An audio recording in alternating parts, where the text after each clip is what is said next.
오늘 우리는 사무엘상 하 2장을 생각할 차례입니다. 오늘 사무엘 하 2장에 보니까 이런 말이 두 번 나와요. 왕을 삼았더라 하는 말이 두 곳에 나옵니다. 다윗을 유다 지파의 왕으로 삼았고, 또 사울의 넷째 아들 이스보셋을 나머지 10지파의 왕으로 삼는 구절이 두 번 나옵니다. 이스라엘은 언약에 기초한 신앙 공동체이기 때문에 이스라엘 내에 두 왕국이 존재할 수가 없어요. 하나님을 믿는 언약에 기초한 언약 공동체이기 때문에 하나님을 데리러 세운 왕은 한 사람만 돼야 돼요. 오늘 보니까 두 사람이 왕이 되지 않습니까? 그러니까 두 왕국 사이에는 충돌이 생기겠죠. 어쩔 수 없는 충돌이 생깁니다. 세상 논리에 따르면요, 어느 왕국이 더 힘이 세냐, 어떤 왕이 더 힘이 있고 지략이 있고 힘이 있냐, 이기고 지고 판가름이 나지 않습니까? 근데 하나님의 관점은 그게 아니에요. 누가 언약의 정통성이 있느냐, 누가 하나님의 마음에 합한 자나, 누가 하나님이 세웠느냐, 그게 중요한 겁니다. 첫 번째입니다. 사울이 죽은 후에 다윗의 첫 행보입니다. 다윗이 굉장히 기도한 사람이기 때문에 경거망동하지 않습니다. 함부로 날뛰지 않습니다. 그 철천지 원수였던 사울이 죽었단 말이에요. 보통 사람 같으면 얼른 뛰어가야 되겠죠. 그렇게 하지 않습니다. 다윗이 어떻게 합니까? 오늘 사무엘하 2장 1절 보세요. 그 후에 사울이 죽은 후죠. 다윗이 여호와께 여쭈어 아뢰되, 하나님께 기도했습니다. 여호와께 여쭈었다. 이 말은요, 하나님께 기도한 겁니다. 우리는 기도할 때 뭐부터 떠오르죠? 하나님 주시옵소서. 무조건 내놔라고 때를 쓰잖아요. 어린아이들이 어릴 때 철이 없을 때 부모에게요, 무조건 요구합니다. 그러나 철이 들면 뭐요? 아버지 엄마의 뜻이 무엇인가를 잘 살피지 않습니까? 기도는, 성숙한 기도는 뭘 청구하고 때를 쓴다기보다도요, 하나님의 뜻이 무엇인가를 자세히 물어보는 것이 기도의 참된 의미라고 생각합니다. 그래서 다윗이 기도하잖아요. 하나님께 여쭈었다. 뭐라고 여쭙니까? 내가 유다 한 성읍으로 올라가리이까. 유다 한 성읍으로 올라가리이까.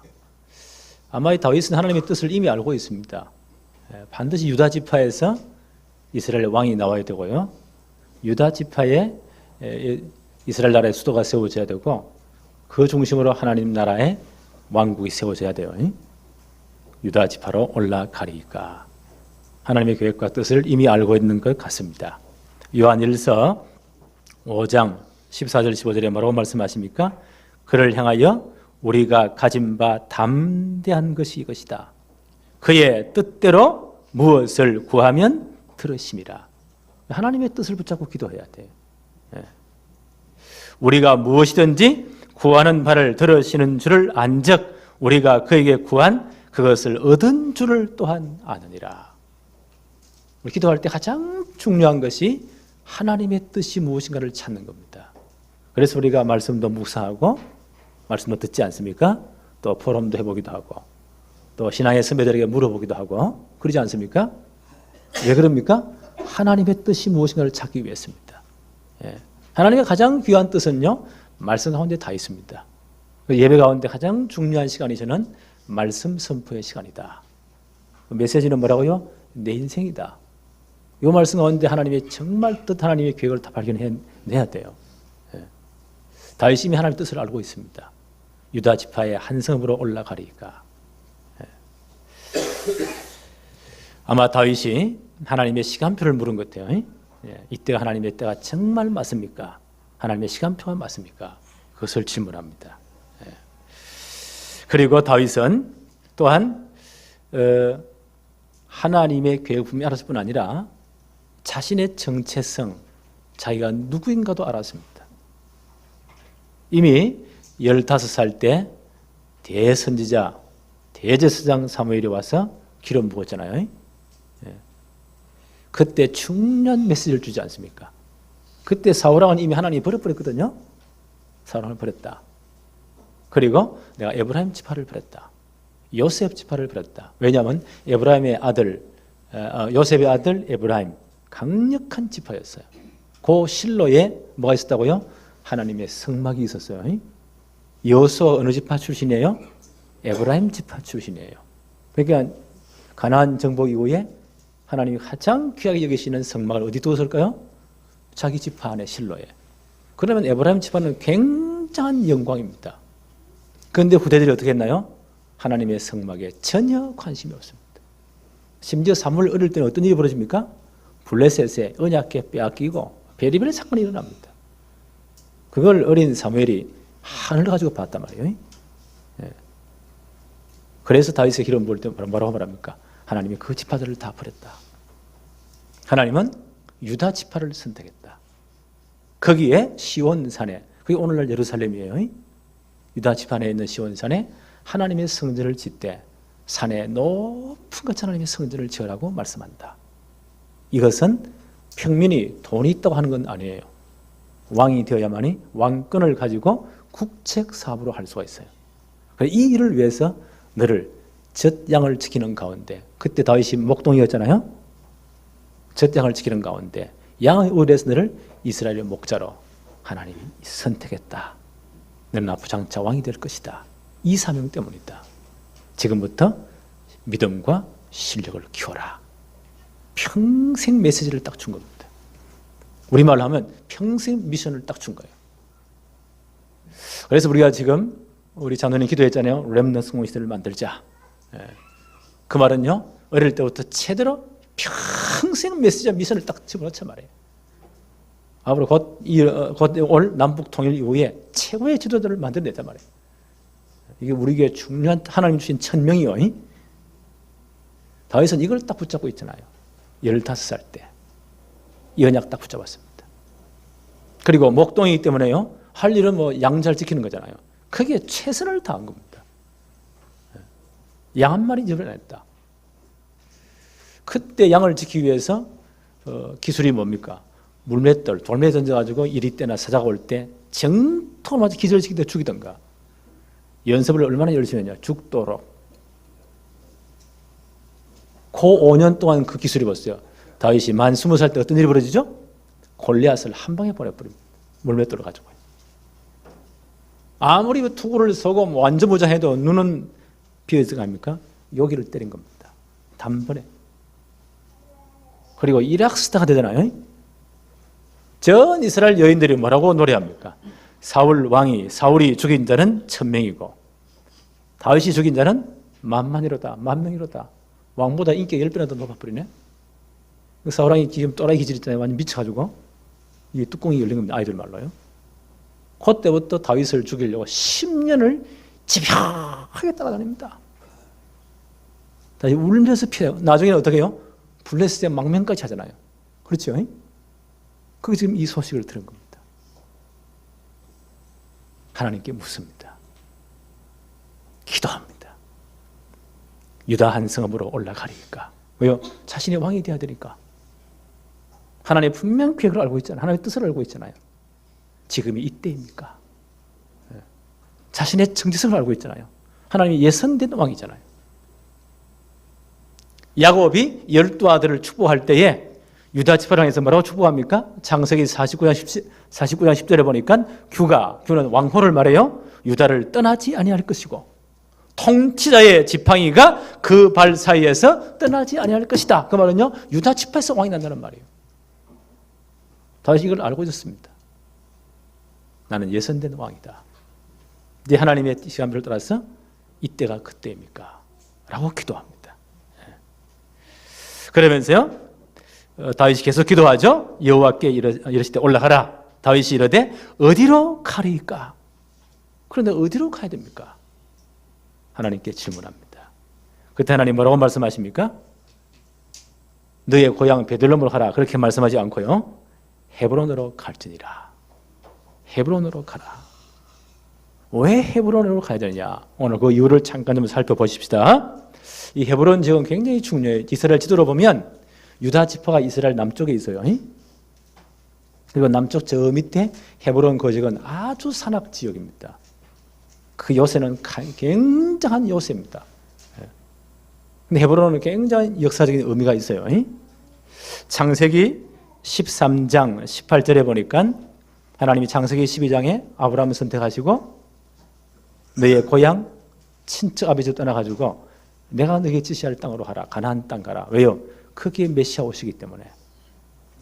아브라함이 갈 바를 알지 못해 언약 붙잡고 떠났잖아요. 그래서 가나안 땅에 도착한 지역이 바로 이 헤브론 지역입니다. 유다 지파의 땅 남쪽의 산악 지역이에요. 거기에 아브라함이 도착한 겁니다. 이에 아브라함이 장막을 옮겨 헤브론에 있는 마므레 상수리 수풀에 이르러 거주하며 거기서 여호와를 위하여 제단을 쌓았더라. 예배를 드렸더라. 믿음의 상 아브라함이 첫 정착한 자리고 하나님께 예배한 언약 붙잡고 예배한 자리입니다. 의미가 있죠. 창세기 23장에 보니까 아브라함의 아내가 먼저 사라가 먼저 이 땅을 떠나잖아요. 그때 아브라함이 어떻게 합니까? 그 마물의 그 앞박 막벨라 굴과 그 밭 전체를요 거기에 있는 헷 족속에서 돈을 주고 삽니다. 사서 그걸요 가족 매장지로 우리말로 하면 가족 공동묘지로 삼습니다. 창세기 23장 19절 20절에 이렇게 기록되어 있어요. 그 후에 아브라함이 그 아내 사라를 가나안 땅 마므레 앞 막벨라 굴에 장사하였더라. 마므레는 곧 헤브론이라. 이와 같이 그 밭과 거기에 속한 굴이 헷 족속으로부터 아브라함이 매장할 소유지로 확정되었더라. 아예 우리말로 하면 경계선을 말목을 다 칠하겠죠. 이건 내 땅이고 우리 가족의 가족 공동묘지라라고 표시를 합니다. 거기 헤브론 안에 있어요. 창세기 49장 보니까요 야곱이 이제 죽기 전에 자식들을 다 모아놓고 축복하고 유언하잖아요. 세월이 지금 많이 흐른 겁니다. 야곱이 이렇게 유언을 해요. 창세기 49장 29절부터 32절에 보니까 그가 그들에게 명하여 이르되 내가 내 조상들에게로 돌아가리니 나를 헷 사람 에브론의 밭에 있는 굴에 우리 선조와 함께 장례를 치러라. 아브라함과 그의 아내 사라가 거기 장사되었고 이삭과 그의 아내 리브가도 거기 장사되었으며 나도 레아를 그곳에 장사하였노라. 이 밭과 거기 있는 굴은 헷 사람에게서 아브라함이 손을 주고 산 것이니라. 크기에 나를 장례시켜달라. 지금 애굽 땅은 대단한 땅이잖아요. 야곱의 아들 요셉이 지금 애굽의 최고의 국무총리입니다. 왕보다 다음 세대지만 실권은 왕 위에입니다. 우리말로 불신자 말로 하면 애굽의 명당 자리가 어마어마하겠죠. 그 좋은 무덤이 어마어마합니다. 애굽이 만드는 그 왕의 무덤 피라미드 보세요. 지금도 불가사의잖아요. 만약 요셉이 나를 위해서 최고의 피라미드를 가장 큰 무덤 만들어라. 만들겠죠. 최고 실권자니까. 나를 여기에 창례하지 말아라. 이 애굽은 영원히 우리 땅이 아니다. 우리가 거할 땅이 아니다. 내가 나를 메어다가 우리 할아버지 아브라함, 우리 할머니 사라가 묻힌 그곳, 우리 아버지 어머니가 묻힌 그곳, 나도 내 아내 레아를 거기 묻었지 않느냐. 그 헷 족속에서 아브라함이 산 그 막벨라 밭과 그 굴에 있는 헤브론 지역에 있는 그 가족 공동묘지에 나를 거기 장례식을 시켜달라 라고 유언을 합니다. 창세기 50장 12절 13절에 이렇게 기록합니다. 야곱의 아들들이 아버지가 그들에게 명령한 대로 그를 위해 따라 행하여 그를 가나안 땅으로 메어다가 마므레 앞 막벨라 굴밭 굴에 장사였으니 이는 아브라함이 헷 족속 에브론에게 밭과 함께 사서 매장지로 가족 매장지로 삼은 곳이더라. 그 애굽의 거기에서 가나안까지 그 먼 길을요. 지금 같으면 뭐 운구차에 실어가 쉥 날아가잖아요. 그때는 전부 다 뭐 마차 끌고 와야 되니까 걸어서 그 막 길을 애굽에서부터요 가나안까지 옵니다. 그리고 장례식하고 돌아갑니다. 창세기 50장 14절에 요셉이 아버지를 장사한 후에 자기 형제와 호상꾼과 함께 애굽으로 돌아왔더라. 그 길을 돌아옵니다. 자, 한번 보세요. 이게 놀라운 역사예요. 벌써 야곱은요 그 가나안의 비밀을 알았고요. 그 할아버지 아버지가 왜 거기 장례했는 걸 알았습니다.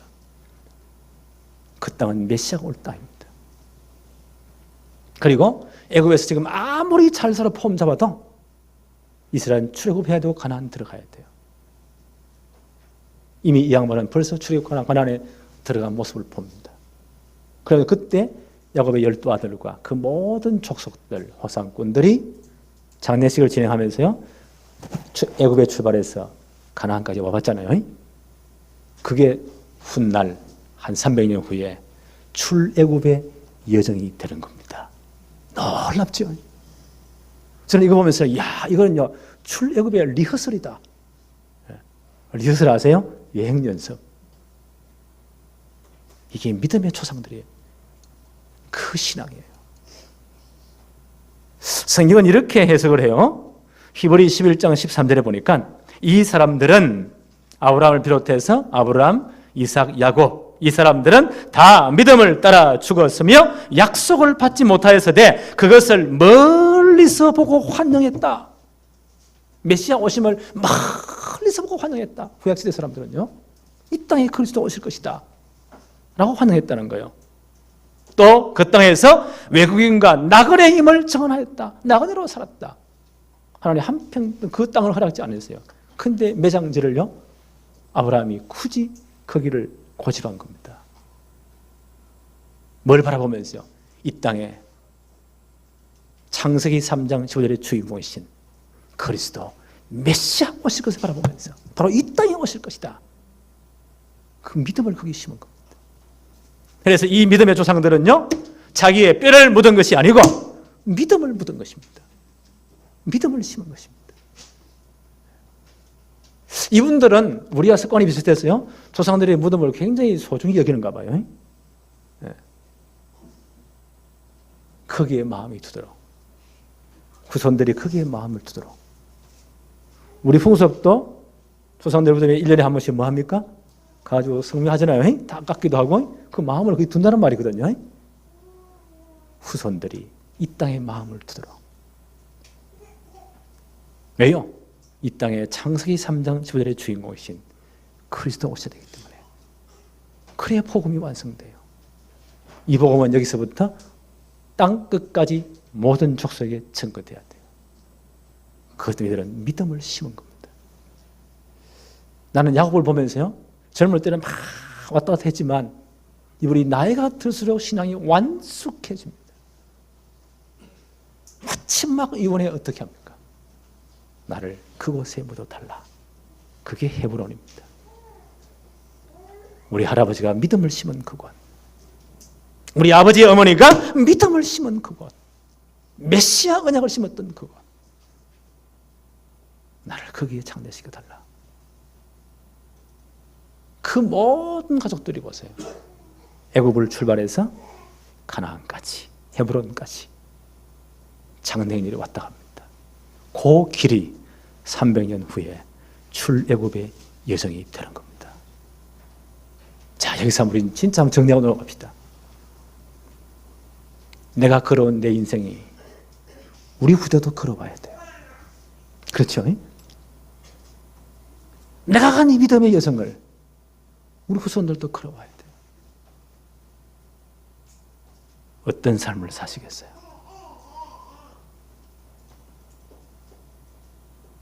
마침 막 내가 관뚱을 덮을 때 어떤 유언을 하시겠어요?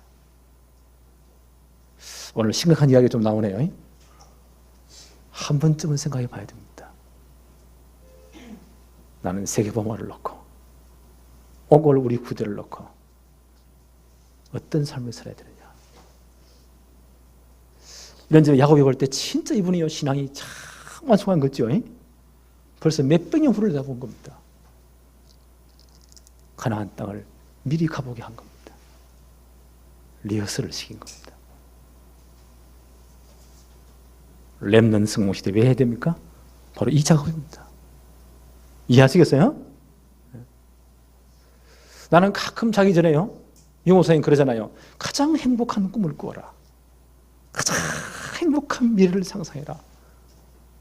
나는 가끔 남북 통일되어서 우리와 우리 후손들이 손을 잡고 저 북한 땅에 들어가서 지하교회 남은 성도를 다 찾아내고 그들을 훈련시키고 마지막 시대에 세공하는 그 엄청난 장면들, 우리 후대들이 저 기회의 땅에서요 시대의 일꾼들이 나오고 시대의 재벌들이 나오는 꿈을 가끔 꾸어봅니다.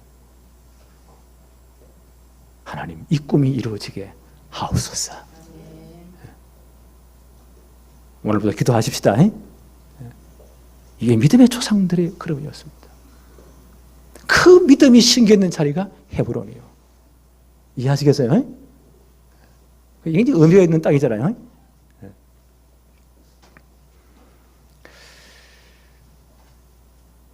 민수기 13장 17절과 22절에 보니까 이제 출애굽에서 모세 이후에 이제 모세가 가나안 땅 들어가기 위해서 정탐꾼을 미리 보내잖아요. 가데스 바네에서 우리가 들어갈 땅이다. 그래서 한 지파에 한 명씩 뽑아가지고 12정탐꾼을 보내요. 가데스 바네에서. 그때 12명의 정탐꾼이 이제 정탐을 하러 미리 다 들어갈 땅이니까 정탐하러 미리 들어갔단 말이에요. 우리말로 현장 분석하러 들어갔단 말이에요. 와서 이제 보고를 합니다. 근데 거기서요, 정말 믿음의 보고를 한 두 분이 계시죠. 누굽니까? 여호수아와 갈렙이었어요. 여호수아 어느 지파 출신이요? 에브라임 지파 출신. 갈렙 어느 지파 출신이요? 유다 지파 출신이에요. 근데 요 갈렙이요, 그 가나안을 정탐할 때 이 양반이 어디부터 가느냐? 유다 남쪽부터 해가지고 헤브론 지역을 삥 돌아봅니다. 뭔가 계속 이게 전달돼 내려왔다는 거죠. 언약이. 헤브론 지역을 전체를 돌아봅니다. 그리고 이제 모세가 죽고 난 다음 여호수아가 대권을 가지고 이제 가나안 정복하잖아요. 그때 마지막 가나안 전투가 다 정복해야 되니까 그 마지막 전투에서 40년 전에 그때 가봤던 그 땅을 두고요, 여호수아에게 이렇게 부탁을 합니다. 40년 전 당신과 내가 그 땅을 탐지했지 않습니까? 나는 내 조상들로부터 내려온 그 언약을 붙잡고 헤브론 지역을 내가 정탐했습니다. 그날에 모세가 하나님의 말씀을 하지 않았습니까? 이 땅을 나와 우리 후손에 주기로 말씀하지 않았습니까? 그 땅을 내게 주십시오. 여호수아 14장 9절에 그날에 모세가 맹세하여 이르기를 내가 내 하나님 여호와께 충성하여 선즉 내 발로 밟는 땅은 영원히 너와 내 자손의 기업이 되리라 하였나이다. 유다 지파의 대표 갈렙이요, 헤브론 중심으로 그 지역 전체를 돕니다. 그때 약속하지 않았습니까? 40년 전 일이요. 마지막 가나안 정복이 전투입니다. 이 땅을 내게 주십시오. 내가 나가겠습니다. 그때 갈렙 나이가 85세입니다. 여호수아 14장 12절로 13절에 그날에 여호와께서 말씀하신 이 산지를 지금 내게 주소서. 당신도 그날 들으셨거니와 그곳에는 아낙 사람이 있고 그 성읍들은 크고 견고할지라도 여호와께서 나와 함께 하시면 내가 여호와께서 말씀하신 대로 그들을 쫓아내리이다. 헤브론 땅을 내가 찾아오겠습니다. 여호수아가 여분네 아들 갈렙을 위하여 축복하고 헤브론을 그에게 주어 기업을 삼게 하매.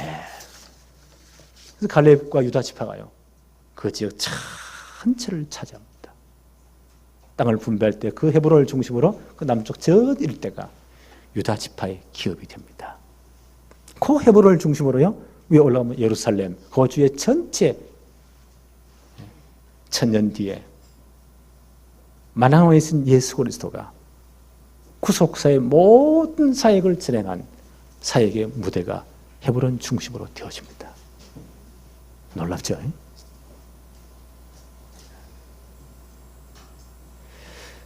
그래서 하나님께서 헤브론으로 올라가라. 헤브론으로 올라가라.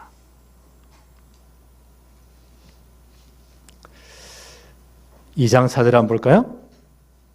유다 사람들이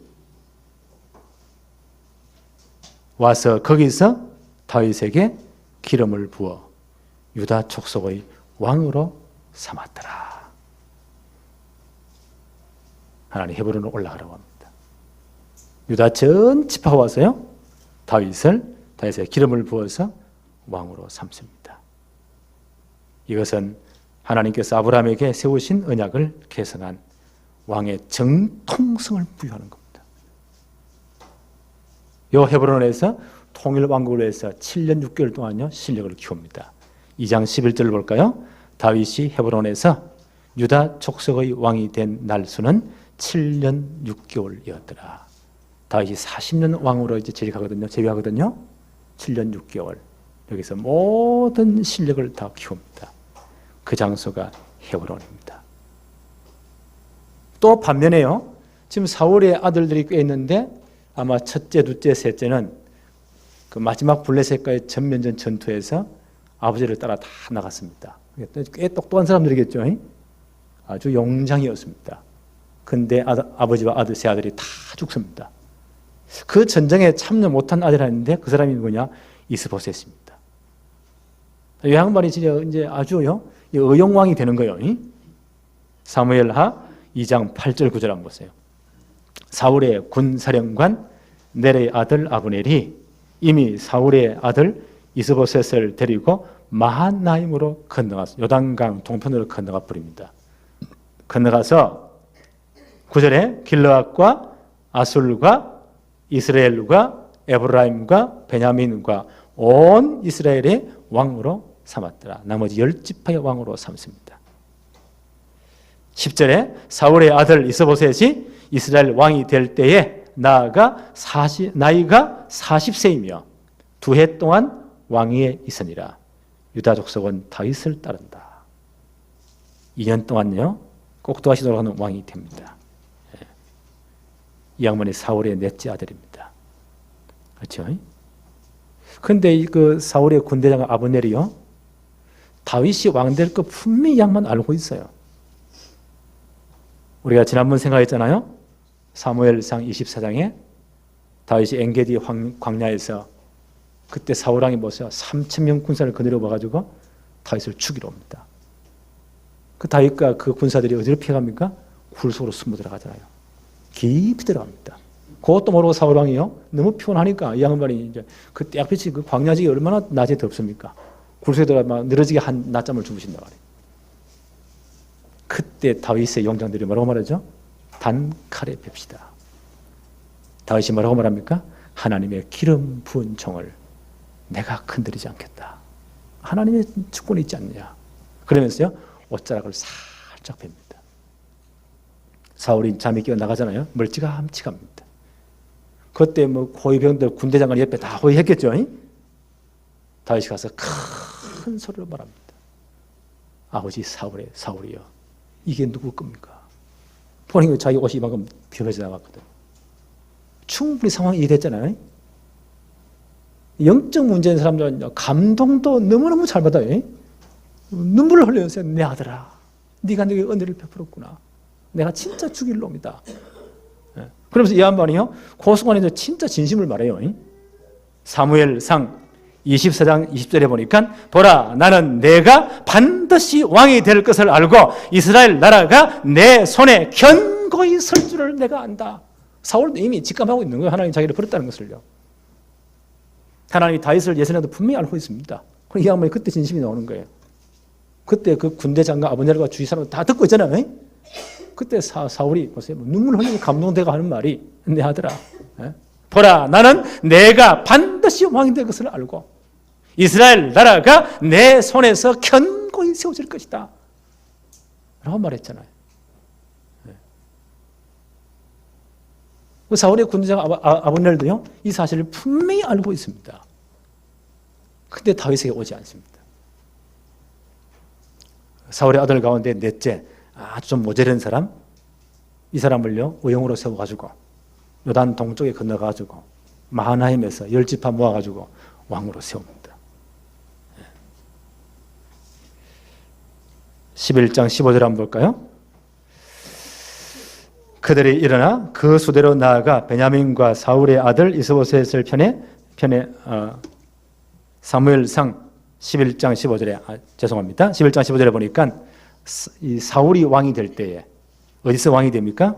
사무엘상 11장 15절에 또 모든 백성이 길갈로 가서 거기서 여호와 앞에서 사울을 왕으로 삼고 길갈에서 여호와 앞에 화목제를 드리고 사울과 이스라엘 모든 사람이 거기서 크게 기뻐했다. 사울이 왕이 될 때는 길갈에서 왕이 됩니다. 그럼 그 정통성을 이어받으려면요, 아들 어디서 왕으로 세워야 돼요? 길갈에서 세워야 돼요. 근데 군대장관, 사울의 군대장관 아브넬이 어떻게 합니까? 요단강 건너가서, 종벽으로 건너가서 마하나임에서 아주 모자란 아들을 의형 왕으로 세웁니다. 요 마하나임은요, 요단강 동편에 있어요. 원래 하나님이 그 가나안 땅을 경계해 줄 때는 요단강을 건너서 서쪽 편이에요. 동쪽은 아니에요. 그런데 출애굽 이후에 12지파가 이제 가나안 정복할 때 르벤 지파가 굉장히 부자였어요. 소떼 양떼가 굉장히 많았어요. 갓 지파도 굉장히 소떼 양떼가 많았어요. 머나 지파가인데 2분의 1도 굉장히 숫자가 많았어요. 그러니까 이쪽이 훨씬 더 물이 풍성하고 평지란 말이에요. 그래서 여호수아에게 말합니다. 우리는 건너가지 못하고 여기 머물게 해주십시오. 라고 해서요, 그를 거기에 안착해 버립니다.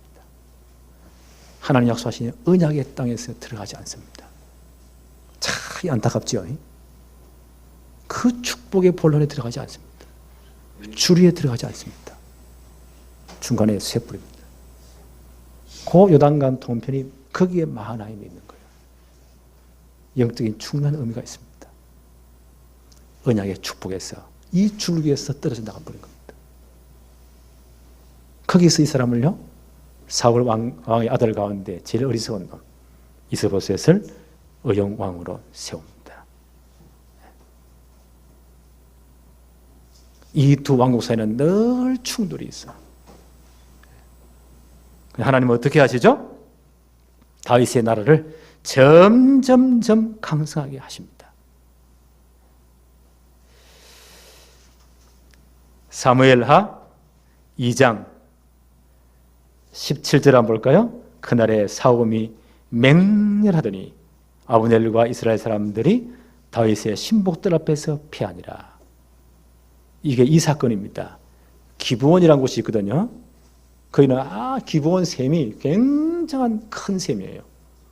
이스라엘 전체는 물이 귀하잖아요. 옛날에는 물 때문에 싸웠거든요. 두 왕국이 이제 물을 누가 찾았냐, 그게 굉장히 중요한 싸움입니다. 다윗의 장군은 누구죠? 요압. 사울 왕가의 장군은 누구죠? 아브넬. 그 모습을 두고 지금 전쟁이 벌어지는 겁니다. 다툼이 벌어지는 거예요. 충돌이 생긴 겁니다. 이 사건에서요, 사울 왕의 아들 이스보셋 왕국의 군사들이 박살나버립니다. 그때부터 점점요 국군이 기울어집니다. 7년 6개월 만에 완전 싹 이 정권은 붕괴되어 버립니다. 그리고 그들이 이제 스스로 회의를 해서 다윗 왕에게 다 복속되어 옵니다. 하나님은 이렇게 하셨습니다. 사무엘하 3장 1절을 볼까요? 사무엘하 3장 1절에 사울의 집과 다윗의 집 사이에 전쟁이 오래매 늘 7년 6개월 충돌이 생기는 거예요.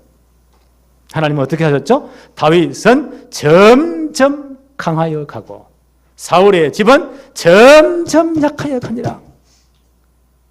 7년 6개월 동안에 그 정권은 완전 박살나버립니다. 다윗이 통일왕국의 왕이 됩니다.